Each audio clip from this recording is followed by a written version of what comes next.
Hey, how's it going, guys? Donovan here with Tech Boosted, and in today's video I'm going to be showing you guys how you can make a custom LED wall emblem.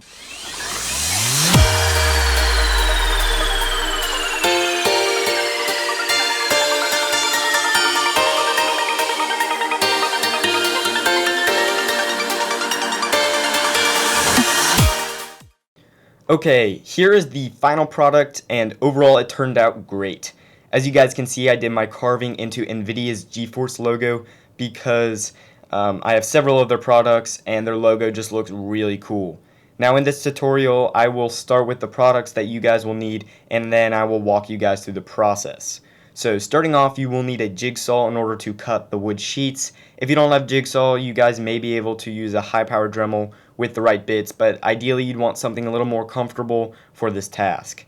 As mentioned, you guys will need some wood sheets.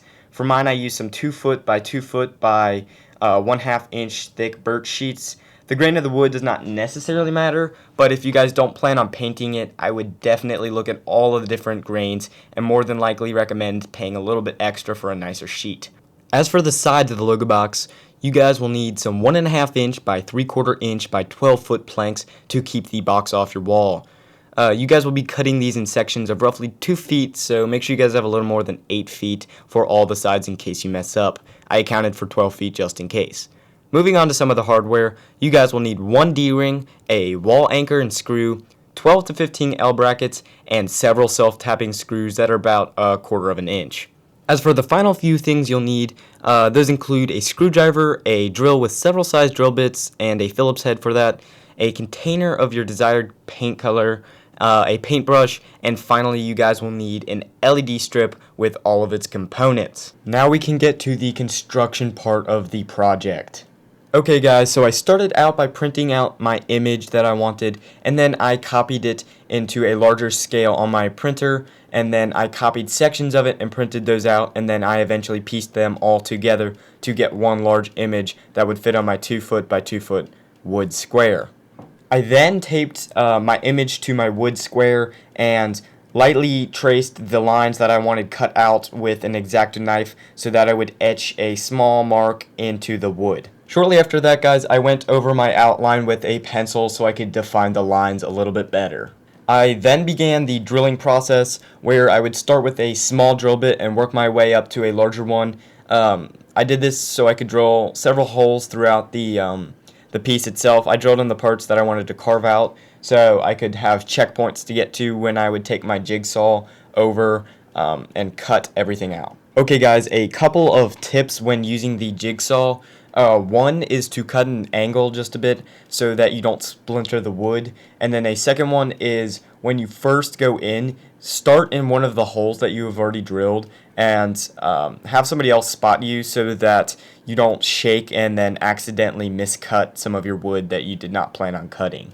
As you guys can see, mine is almost done, and now we can move on to the next step. Okay guys, for the next step, this is going to be consisting of building the frame, which is what is going to be like a shroud for your LED strip and keep your LEDs out of sight.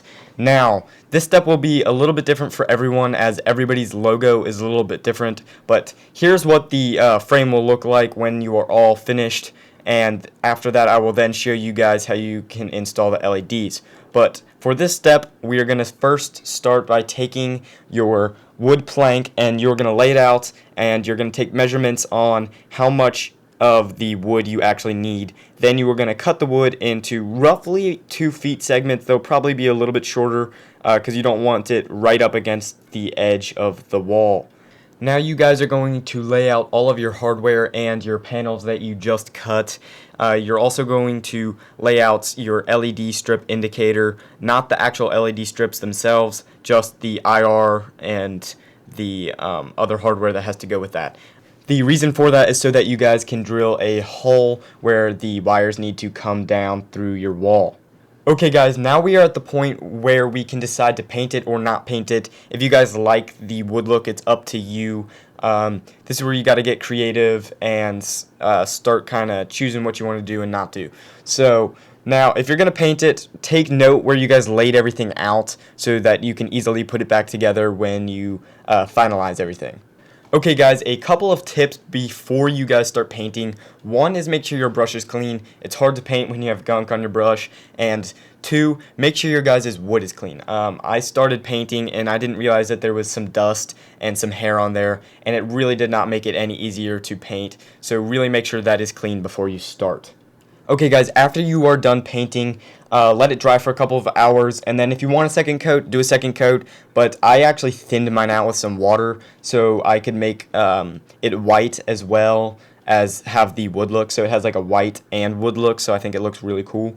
But again, like I said, let it sit for a couple of hours and then either paint another coat or don't. But once that is done, drying completely, now you can start installing the hardware again.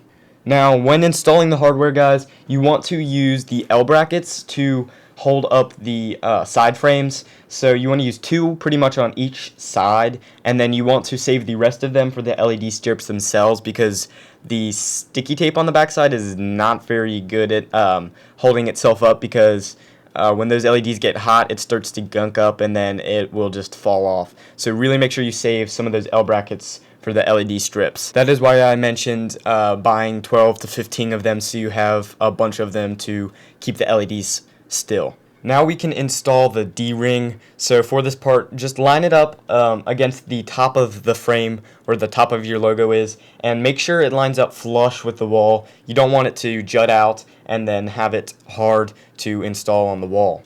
Now that you are finished with the D-ring, now you guys can start the installation for the LED strips. So for this, you guys are going to lay your LED strips on the inside of the frame that you built, and then don't peel off the sticky tape just yet, because it does get gunky and it's not very reliable. So like I said earlier, use the L brackets instead to hold them together. Use 3 brackets on each side in order to hold all of the LEDs to prevent any bowing.